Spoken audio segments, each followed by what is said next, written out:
Bonjour à tous, dernière émission After Sunday de la saison puisque c'était la dernière course du championnat MotoGP.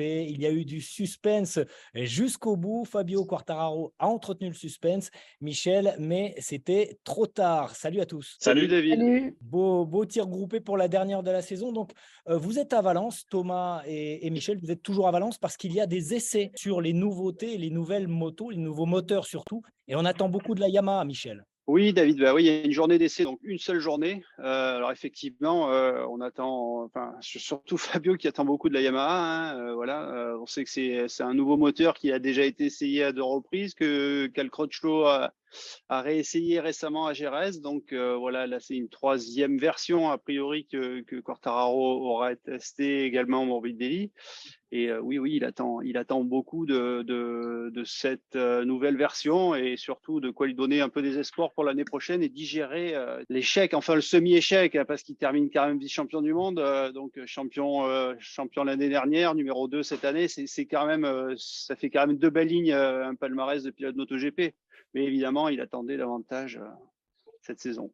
Thomas, tu étais sur place, il y avait de l'effervescence pour la finale de Valence. Ah bah écoute, oui, alors, j'ai plus les chiffres en tête, mais oui, c'était à guichet fermé encore ce week-end. Et oui, il y avait beaucoup d'attentes, beaucoup de monde, et puis et surtout, c'est marrant de voir la popularité de Fabio encore une fois, même sur un Grand Prix espagnol, même si bon voilà, on était beaucoup à penser que ça allait être compliqué, mais beaucoup y croyaient.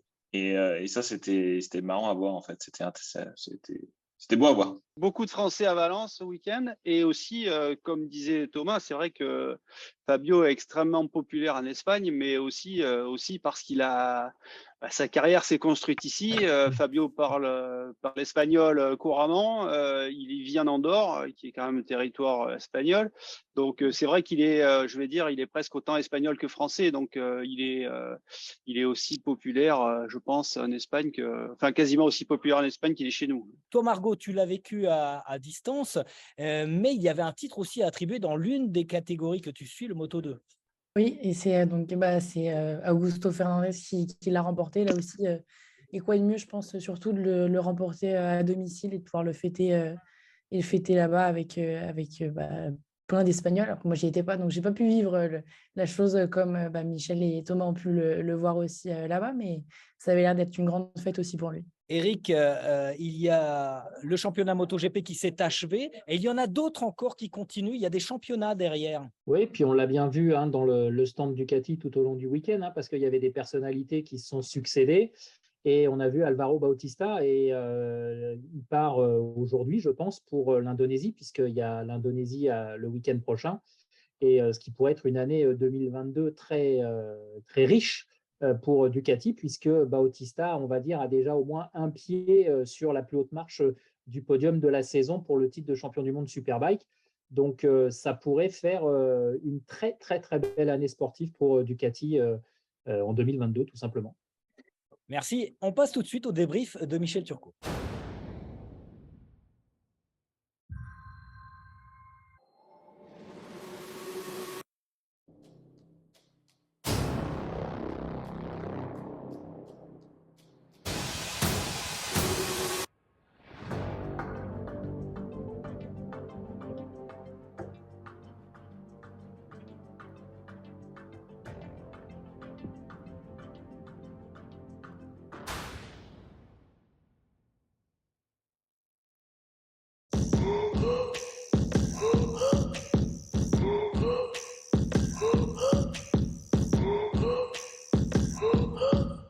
Beaucoup de choses à dire et déjà l'histoire d'une rivalité entre Pecco Bagnaia et le champion sortant Fabio Quartararo, notre Français, le premier Français titré en catégorie reine.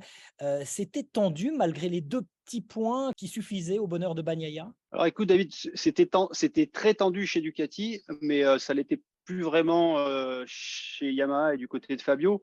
Fabio est arrivé à Valence extrêmement relax. On l'a vu des jeudis, voilà, souriant. Il a pris du temps avec le public, avec les fans. On sentait que pour lui l'enjeu était passé, même si évidemment ses parents étaient là, son frère était là, il y avait voilà, il y avait des amis qui étaient là. tout le monde se disait, tant que c'est pas fini, il y a toujours un espoir. Néanmoins, on savait qu'il fallait que Pecco marque 2 points. Il fallait, pour être champion, non seulement Fabio devait gagner, ce qui était évidemment compliqué, mais en plus, il devait espérer que son adversaire italien termine au-delà de la 14e place. Donc, au-delà de l'exploit que lui devait réaliser, il fallait aussi compter sur beaucoup de malchance pour son adversaire.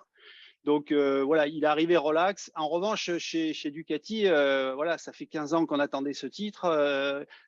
On a fait d'énormes investissements. Daligna, on sait que c'est un obsédé de la victoire. Depuis qu'il est là en 2014, il travaille comme un acharné pour avoir ce titre en MotoGP. Il a été champion en 125, en 250 et en Superbike avec Aprilia. Il a été recruté avec Ducati pour permettre à la marque bolognaise de renouer avec le succès. Donc voilà, lui, il fallait gagner à tout prix. Domenicali était là. Il fallait vraiment. Bagnaia, lui, il n'avait pas droit à l'erreur. Il fallait pas qu'il tombe. Et donc, il fallait qu'il marque des points. Et donc, grosse pression.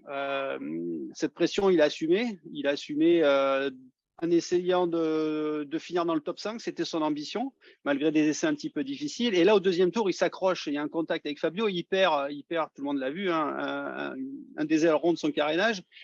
Donc à partir de là, il se retrouve avec une moto plus le même feeling à l'avant, et du coup, il a été sur la défensive, comme il l'a dit, c'est le mot qu'il a employé. Donc il a subi quand même toute la course. Voilà, il y avait de la marge entre se battre pour la 5e place et rétrograder au-delà de la 14e place, d'autant qu'il y a eu pas mal de chutes.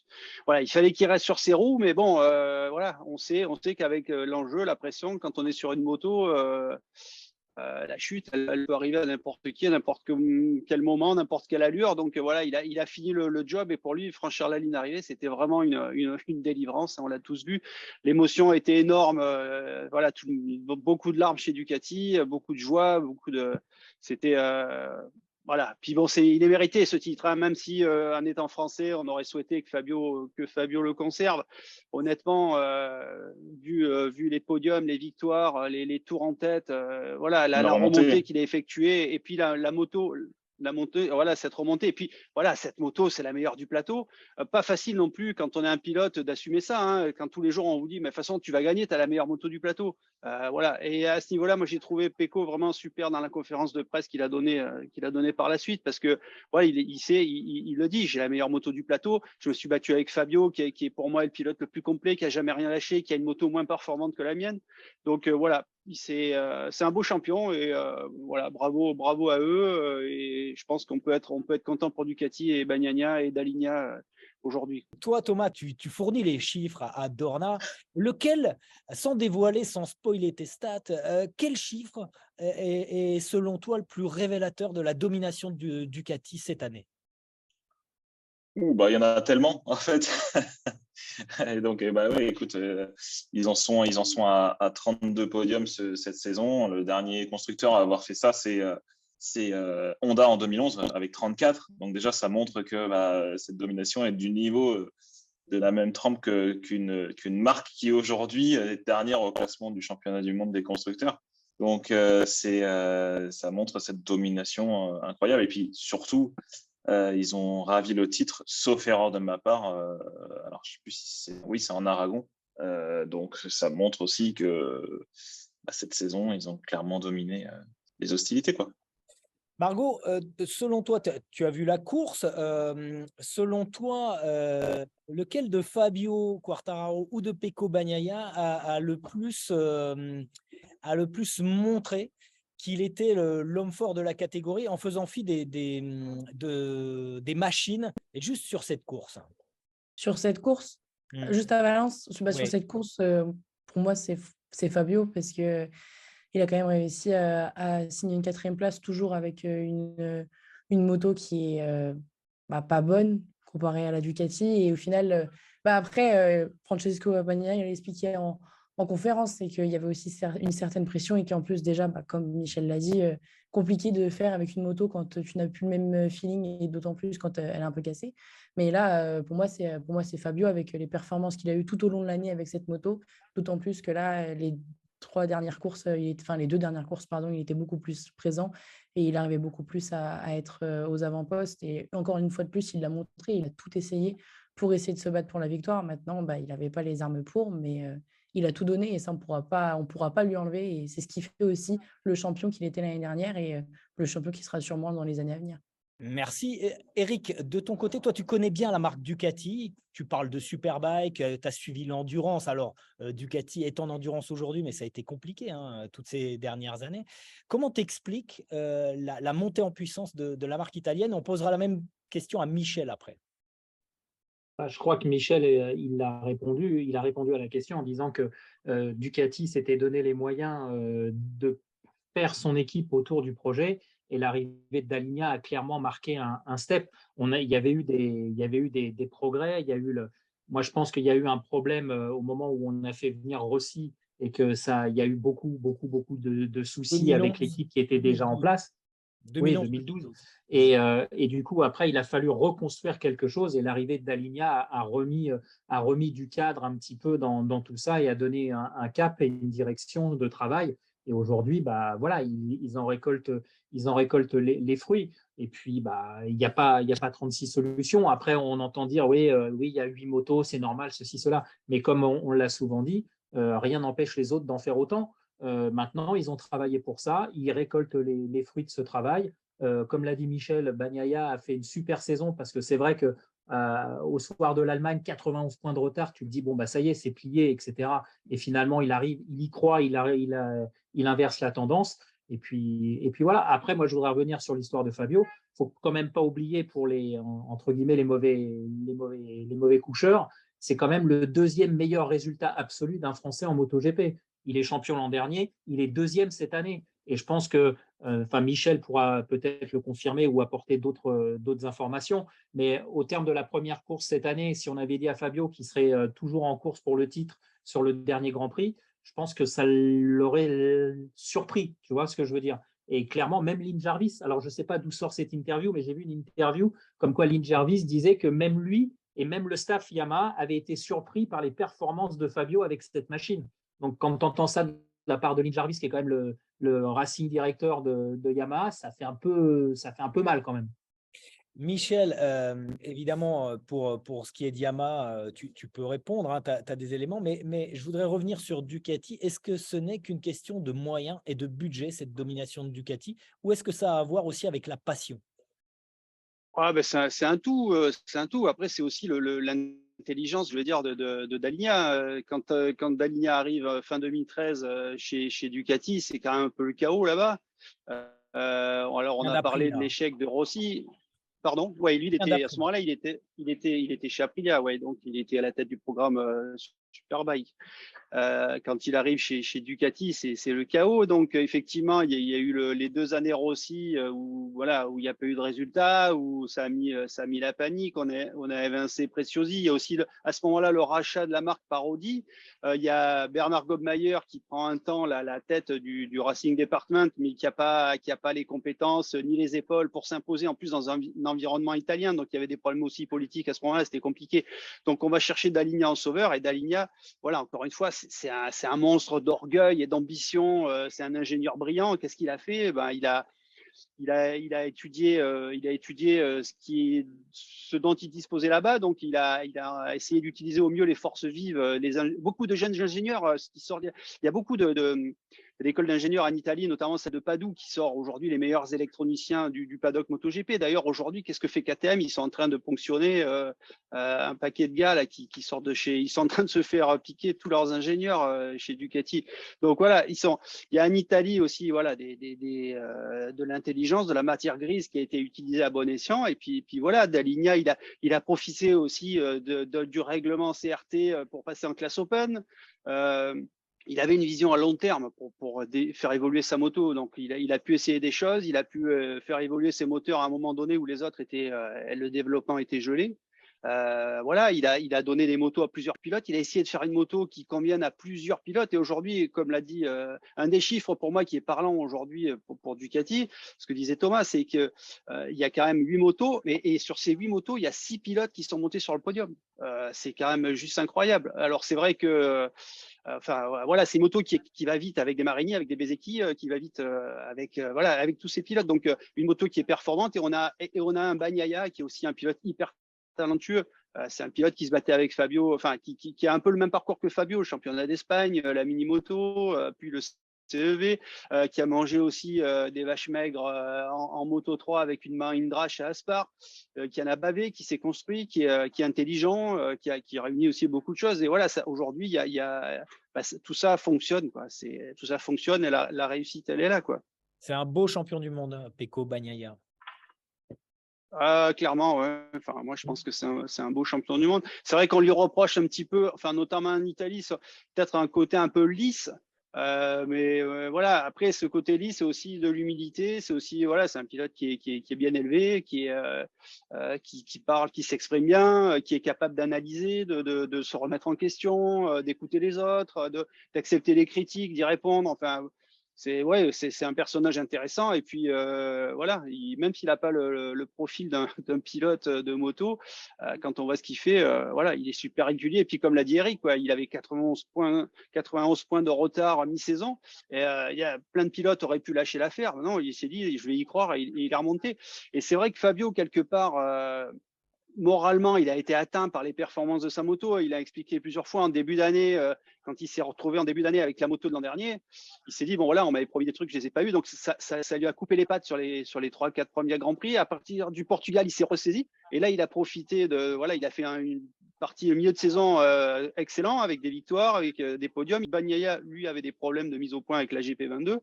En revanche, c'est ce qu'il a expliqué hier, Fabio, c'est qu'à partir de à Misano, il se sentait vraiment bien, il était bien sur la moto, il avait des super sensations, et là, il donne le maxi et il fait 5e. Et ça lui a coupé les pattes pour la fin de saison. Il s'est dit, voilà, en donnant le maximum, avec je peux exploiter, je peux pas faire mieux avec cette moto, je me sens bien dessus, et je fais 5e. Là-dessus arrive Aragon et cette chute malencontreuse où il percute. Enfin voilà, ça c'est un fait de course. Il percute Marquez qui glisse devant lui. Voilà, à partir de là, ça a déraillé. C'est vrai son seul regret sur la fin de saison, c'est l'Australie, où il dit voilà, j'ai voulu trop, j'ai pas joué à l'instinct, j'ai voulu économiser mes pneus pour la fin de course, alors qu'on sait que de toute façon ça sert à rien avec ce qu'il a. Il faut attaquer de bout en bout et puis on voit ce qui se passe. Et c'est vrai que là, cette erreur, ces 0 points qu'il fait en Australie lui coûte cher. Bon, après, on peut aussi dire que Bagnaia n'a pas de chance à Barcelone quand il se fait percuter par Nakagami. Donc, c'est vrai que quand on a 20 courses, on peut toujours refaire l'histoire 50 fois, donc ça ne sert à rien. Mais voilà, le résultat est là. On a un beau champion, on a un très beau vice-champion, et puis on a une belle saison. Et voilà, maintenant, on attend la saison prochaine pour repartir. Alors, avant de parler de statistiques et d'écouter les notes du doc, j'aimerais que tu nous parles de Suzuki, Michel. Une belle dernière victoire pour une dernière course pour Suzuki qui laisse énormément de regrets.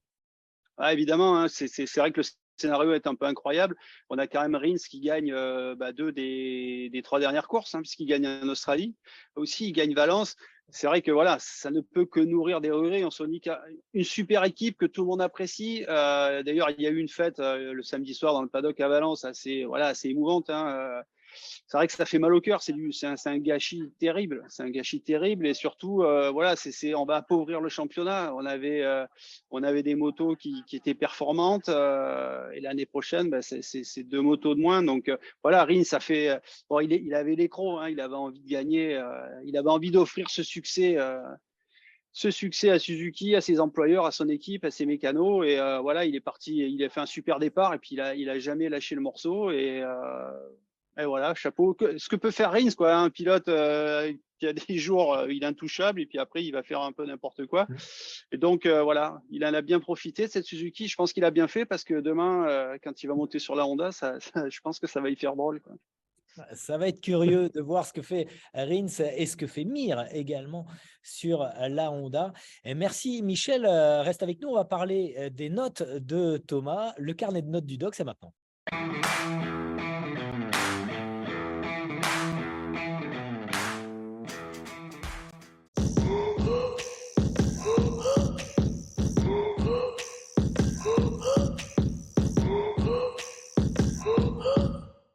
Le carnet de notes du doc avec une première note, Thomas, pour Pecco Bagnaia. On en parle depuis le début de ce live. Donc, oui, alors, effectivement, il fait une 9e place. C'est pas un Marquez en Thaïlande en 2019 où il se bat pour la victoire, même s'il n'avait pas besoin de se battre pour la victoire et pour ravir le titre. Mais effectivement, comme l'a dit Michel, c'est vrai qu'il avait toute la pression tout le week-end. Il avait un aileron cassé. Il y avait 27 tours à parcourir. Ça a été une course très éprouvante, on peut l'imaginer pour lui. Il a commis aucune erreur durant tout le week-end, contrairement à Sepang où il est parti à la faute, il a dû passer par la Q1. Ça a été plus compliqué. Alors que là, il a fait un week-end. Sur le papier, effectivement, c'est pas les meilleurs résultats, mais pour moi, c'est parfait parce qu'il a pu aller jusqu'au bout et ravir ce titre. Donc, allez, on lui met un 10. Allez, pour une fois, ça sera le premier 10 de l'année. 10 sur l'ensemble de la saison, on va dire, 10 sur 10. Ouais, sur l'ensemble de la saison. La saison de Bagnaia. Alors, on va jouer un petit peu parce que c'est la dernière course de la saison, on va se faire plaisir. Tout le monde va jouer un petit peu au professeur et on va attribuer une mauvaise note et une très bonne note également. Donc, au hasard, Eric Sélis, le carton dans le mauvais sens. Hein. Quand on prend un carton à l'école, c'est qu'on a une mauvaise note. Pour toi, la mauvaise note de ce Grand Prix, c'est qui? La mauvaise note de Grand Prix. J'allais dire Honda en général, parce que finalement, on espérait beaucoup. Et c'est vrai que ça aurait été aussi beau, parce qu'il y a ce côté Suzuki pour la dernière, c'est très bien. Il y avait ce côté aussi Marquez qui aurait pu gagner, parce que, encore une fois, c'est un circuit qui tourne à gauche. Donc, il y avait plein d'éléments. Il avait fait cette deuxième place au chrono. Il était super content. On a vu les images où il célébrait avec sa moto. Il était hyper content. Et puis, au final, Marc Marquez finit encore une fois dans les graviers parce qu'il pousse, parce que c'est dans son tempérament. Et au final, voilà, ça donne la continuité de ce qu'on a dit toute la saison. Et malheureusement, il n'y a pas eu de miracle. Et encore une fois, c'est catastrophique. Et ce que je retiens, c'est ce qu'a dit tout à l'heure le doc, c'est que Honda termine dernier au classement constructeur. Hein, c'est ça, je n'ai pas dit de bêtises. Ouais, c'est ça. Alors voilà, on a tout dit. Alors la note? La note, 2. 2, d'accord. C'est dur quand même. Allez, c'est dur quand même. On va sur l'œuvre générale de la saison, non, mais 2. Quoi. Je réponds pareil que tout le monde me répond. Alors, on va attribuer une autre bonne note qu'a Pecco Bagnaia. Et Margot, tu t'es déjà prononcé sur Fabio Quartararo. Donc, en dehors des deux prétendants au titre mondial, à qui tu attribuerais une excellente note? Et laquelle? Je l'attribuerais à Brad Binder pour sa remontée pour s'être battu surtout devant et pour sa deuxième place. Donc, je dirais un bon 9 parce que du coup, il n'a pas terminé sur la plus haute marche du podium, mais il a fait une très, très belle course. Il a expliqué que justement, il avait eu le châssis qu'il avait demandé. Donc, il se sentait mieux sur la moto et il avait une meilleure... il était meilleur et il pouvait se permettre de piloter comme il le souhaitait. Donc, déjà, c'est une bonne chose pour mardi, pour les tests, de savoir ça, que la KTM a évolué dans le bon sens. Et surtout, de revoir Brad Binder sur le podium. Donc, il a commencé au Qatar avec une deuxième place. Il termine la saison avec une deuxième place. Il n'aura pas gagné cette année, mais ça reste une très belle performance. Et il s'est quand même mêlé un petit peu à la bataille. Pour le titre, il était un petit peu l'arbitre. Ça faisait un petit peu peur sur le coup des fois. Parce que je crois que c'était avec Zarco. Ils en ont parlé. C'est Zarco qui le disait au micro de Canal+, qui ne voulait pas trop se mettre dedans. C'était marrant quand il disait ça. Mais donc, il s'est battu quand même devant. Et c'était sympa à voir, de revoir une KTM aux avant-postes. Ce qui est intéressant, c'est de voir quand même que Brad Binder, il termine à 1 point du top 5 au championnat du monde. Donc, il n'a pas fait de bruit de la saison, mais en tout cas, il a fait une très belle saison. Ouais, et puis il a un peu crevé les derniers espoirs de Fabio à quelques tours de l'arrivée en le passant, en le bousculant, plus exactement en passant à l'intérieur. Michel, plus difficile avant de revenir au prof. Quel est l'élève qui a la mention passable tout juste et qui a tout juste la moyenne selon toi, mais qui peut mieux faire, tu sais, sur les bulletins? Oui, alors écoute, moi j'aurais répondu comme Eric et Margot. C'est vrai que j'aurais mis une mauvaise note à Honda et une bonne note à Binder qui a fait une super course. Alors passable, je dirais Aprilia. Aprilia peut mieux faire. Aprilia, une fin de saison extrêmement décevante. D'ailleurs, Alex Espargaro, qui abandonne sur un problème technique, perd la 3e place au profit de Bastianini. Donc perd quand même la médaille de bronze du championnat. C'est quand même important, hein, un podium en MotoGP, un podium au championnat. Donc voilà, déception, des motos des problèmes techniques aussi pour Vinales. Donc globalement, voilà, c'est vrai qu'on a tressé des lauriers à Aprilia tout au long de l'année. Et là, depuis 2-3 courses, c'est quand même une déception. Et c'est quelque part un peu inquiétant pour la suite parce que voilà, on sait qu'ils vont équiper 2 pilotes supplémentaires avec Oliveira et Fernandez dans l'équipe RNF, et on espère pour eux qu'ils auront les moyens et les ressources pour faire fonctionner 4 motos, 8 motos pour 4 pilotes, quoi. C'est un petit motif d'inquiétude, je trouve, voilà, pour l'an prochain. Doc, on attribue encore une note. On n'a pas parlé de Johann Zarco. Alors traditionnellement, on le place dans le carnet de notes. En début de saison, il était dans le débrief de Michel parce qu'il animait la saison. C'est plus difficile la fin de saison pour Johann. Écoute, oui, j'ai fait d'ailleurs quelques chiffres là avant ce Grand Prix. C'est vrai que c'est durant ces 2 dernières années qu'il fait, pas besoin de le montrer, hein, les deuxièmes moitiés de saison sont très compliquées pour Johann Zarco. Mais là, mine de rien, comme il le dit, c'est qu'il a fait son meilleur départ de l'année. Donc, il partait 9e sur la grille et puis il remonte, il passe le premier tour en 8e position, il fait quelques tours comme ça. Et puis après, il avait un mauvais feeling avec l'avant. Il a dégringolé au classement et puis jusqu'à une chute au virage 11. Donc, voilà. Et surtout, pour quelqu'un qui se battait pour le titre, en tout cas pour au moins la place sur le podium final en début de saison, là, il conclut cette saison loin, loin derrière. Donc, c'est compliqué. Alors, lui donner une note sur la saison ou si je dois la donner sur la course. C'est pas non, facile. Je lui donnerais. Non, c'est pas facile, là, honnêtement, parce que si tu veux, je vais pas non plus. On le dispense de notes pour la dernière, on est sympa. Ouais, parce que ça. Il a peur. Je Avec pense qu'il a peur que. professeur.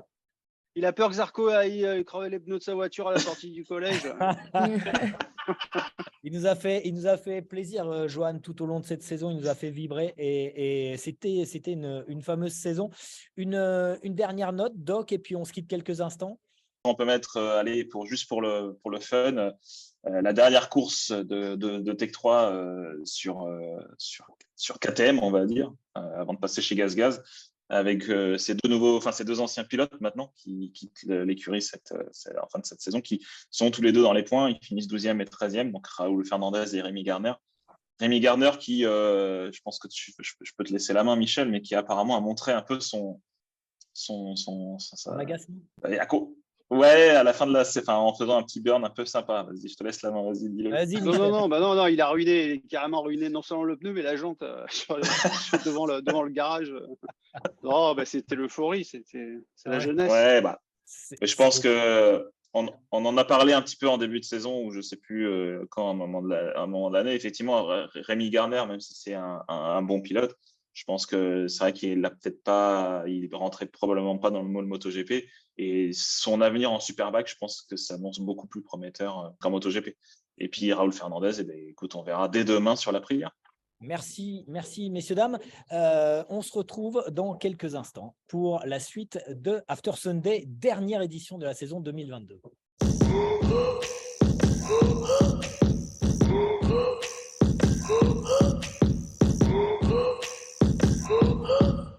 Margot, GP, c'est le moment Moto 2, Moto 3 et une fois n'est pas coutume, une nouvelle fois même, on commence par le Moto 2 puisque le titre n'avait pas été attribué contrairement à la catégorie Moto 3, Margot. Oui, ouais. Et comme je l'ai dit en début d'émission, donc c'est Augusto Fernandez qui est champion du monde et ce n'était pas donné avant le début du week-end parce qu'il y avait eu quand même plusieurs rebondissements ces dernières courses avec des changements de leader puisque Fernandez avait chuté, ensuite c'était Ayugura qui avait chuté et là c'était donc Fernandez qui arrivait avec un petit confort de 9,5 points sur Ayugura et ce week-end, Fernandez et KTM en général parce que Acosta l'était aussi, ils étaient vraiment au-dessus à Valence, ils étaient très très forts. Donc Fernandez partait de la grille en 3e position, tandis qu'Ayugura était 5e. Et le Japonais était devant Fernandez, c'est ce qu'il fallait pour qu'il remporte en fait ce titre de champion du monde Moto 2. Mais il se battait avec Pedro Acosta et malheureusement, il a cédé, il a chuté très très lourdement dans le virage 8 parce que c'était une chute à haute vitesse. Et donc, comme 2 semaines plus tôt, il chute et il perd les commandes du championnat. Et là, cette fois, il chute et il perd la bataille pour le titre. Et à chaque fois, donc, comme il l'a répété et comme on peut le dire, il n'est pas trop tombé en 2022, mais à chaque fois qu'il est tombé, eh ben, c'était au mauvais moment. Et donc, Fernandez a été titré champion du monde à 18 tours de la fin et avec sa deuxième place. Et je vais revenir un petit peu sur la saison de Fernandez parce qu'il fait quand même une très très belle année. C'est le pilote qui a le plus de victoires dans la catégorie. Il en a 4, sachant qu'il y a 9 pilotes différents, pardon, qui ont remporté une course. C'est le 13e pilote, donc avec Tony Elias, à avoir le plus de victoires dans la catégorie. Il a un total de 9 podiums. C'est là aussi le pilote à avoir le plus de podiums cette année en 2022 en Moto 2. Il a signé 2 pole positions et à chaque fois, les pole positions se traduisaient minimum en podium ou en victoire. Il a réalisé 5 meilleurs tours en course et son plus mauvais résultat hors chute, c'est une 9e place. Et Augusto Fernandez, c'est le 6e espagnol champion du monde Moto 2.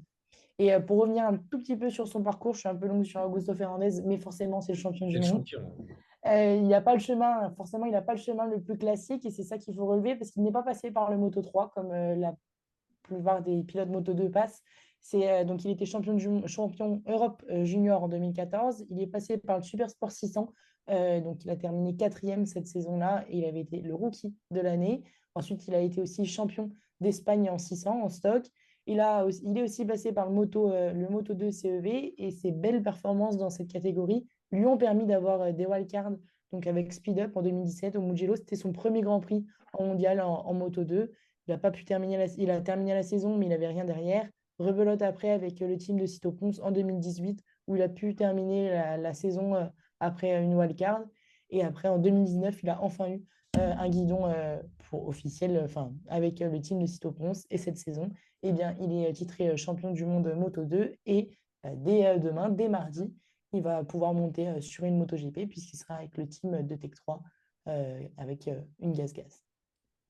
Très bien, merci pour cette belle biographie d'Augusto Fernandez qui mérite son titre. Alors, dommage pour Ai Ogura, on n'aura pas un nouveau japonais champion du monde, hein, on se souvient de Aoyama, mais c'était dans cette catégorie intermédiaire, c'était en 250, c'était le dernier champion du monde 250. 2009, si je ne me trompe pas.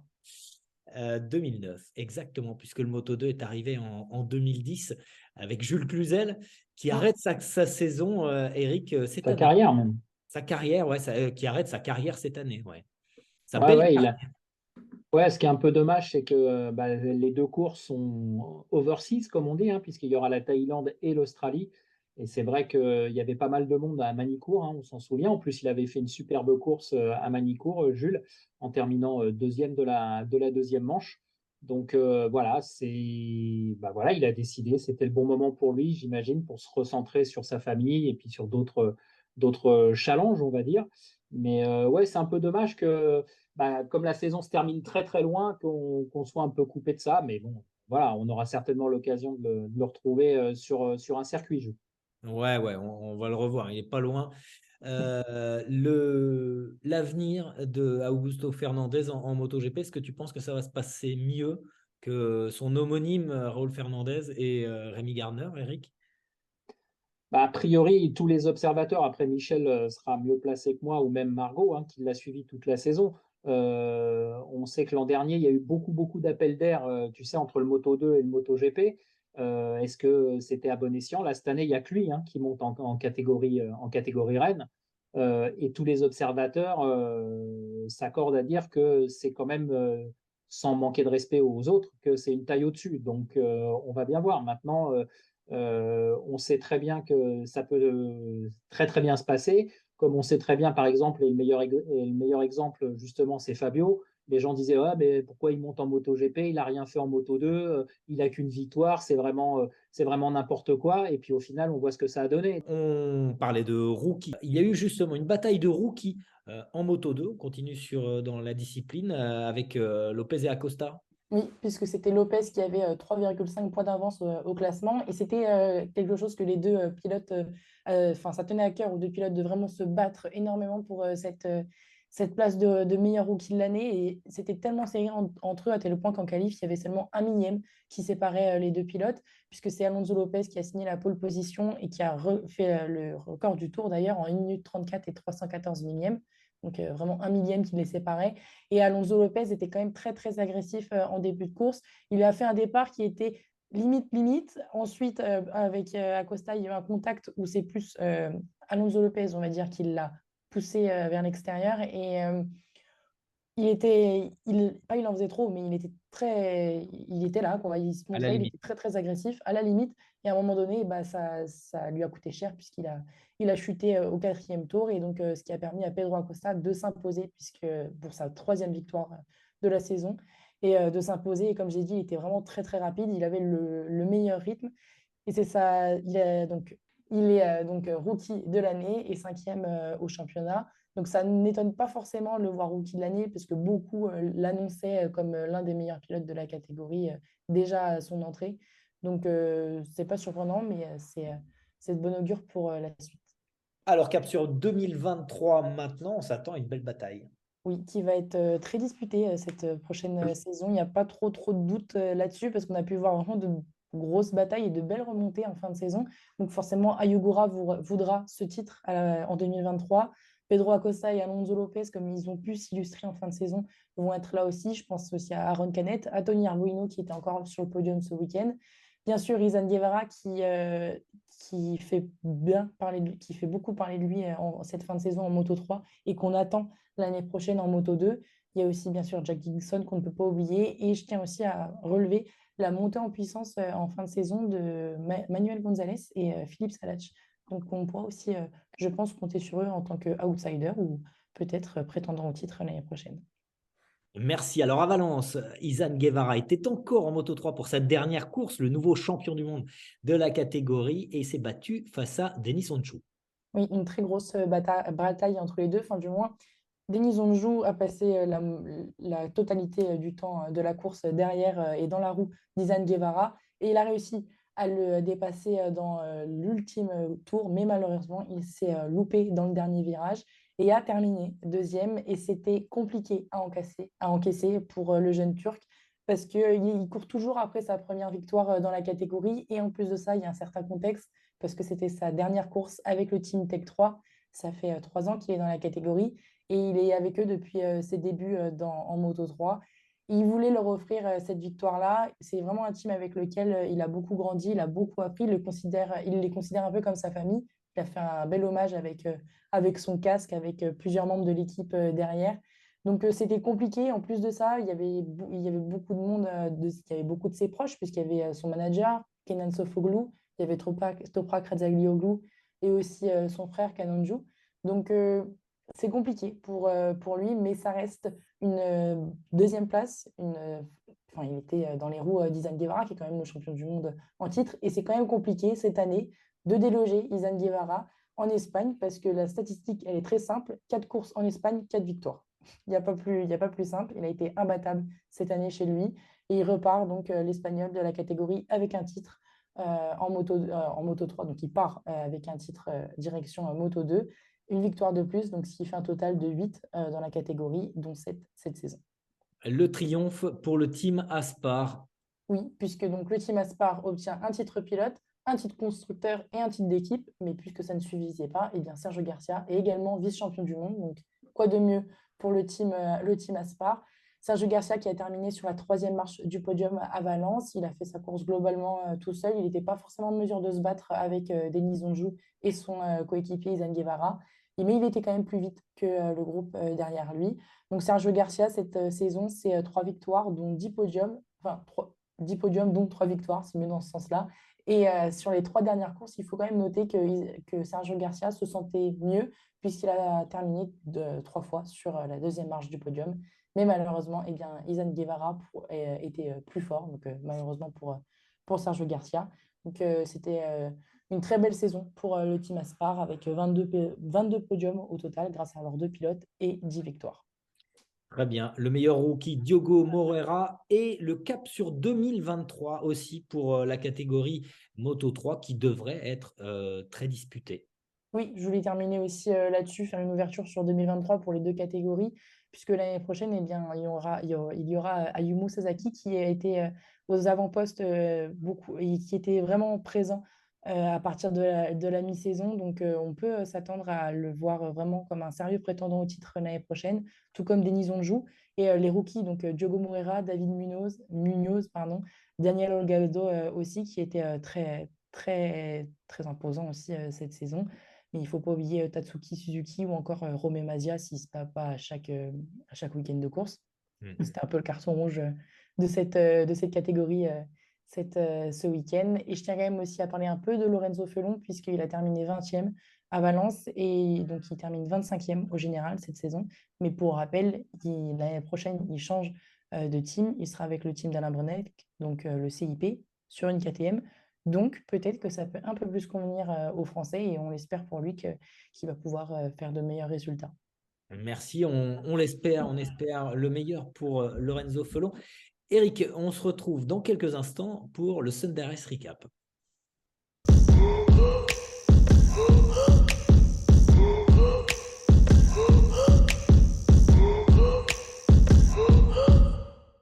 Le Sunday Race Recap avec toi, Eric. Ce week-end, il y a encore un Grand Prix, mais c'est un Grand Prix très, très particulier.